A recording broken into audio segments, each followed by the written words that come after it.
všetci ľudia po dlhom čase videjku, koľko to už je vlastne, je to asi rok aj dačo a dneska si ukážeme tento môj setup. To video môj setup 2024, tak môžete si bol notebook, všetko inak bolo ako je teraz, takže určite si pozrite toto videjko, dajte like, odber, zvončeky a ideme na to. Takže ja by som dneska začal. Čo tu máme, hej? No, teraz máme takýto počítač, môžete si všimnúť takýto stroj, Alza Gamebox. Teraz vám ho ukážem aj.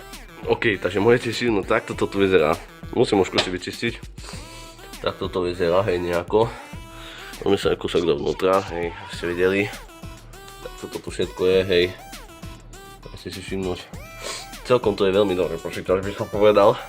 Že takto to nejak vyzerá, hej, má tu nejak Intel Core i5 4060 RTX a 32 GB RAM a 1 TB úložisko. Následne tu máme myšku, proste to je nejaká Logitech, neviem ani koľko sa, okolo 30 €. No tu na PlayStation ovládač, veľký repráčik, ešte taký starší. Následne tu máme takúto klávesnicu Jenky. Hej, to je zmenšená verzia, viete asi. No je to Jenky, neviem, ani nejak stála 70 €. A následne tu máme tento monitor, hej, môžete si všimnúť, je to nejaký AOC či jak.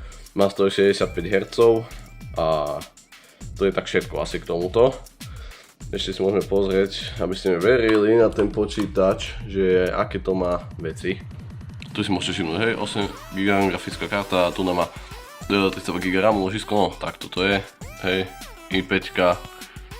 No a takto tu môžete si všimnúť a už asi to je všetko. Teraz by som aj skúsil zapnúť Fortnite, aby ste vedeli, že na koľko FPS to beha a tak. No, ale aby som ešte nezabudol, hej, také tu na sluchatka mám.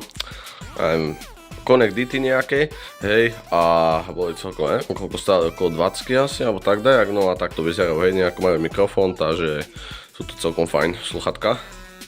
No, takže môžeme sa teraz pozrieť, len ideme a mám toľko FPS-ok nejak, hej. Teraz si môžeme všimnúť, mám nejak okolo takto, hej, FPS, je to celkom dosť, takže určite, ak sa toto videjko páčilo, nechajte like, odber a určite, ak sa vám môžete tak páčiť, tak určite mi ho ohodnoťte v komentároch a napíšte aj, môžete do komentárov napísať svoje nápady, ktoré by som mohol natočiť na video a to je z tohto videa všetko, tak čaute.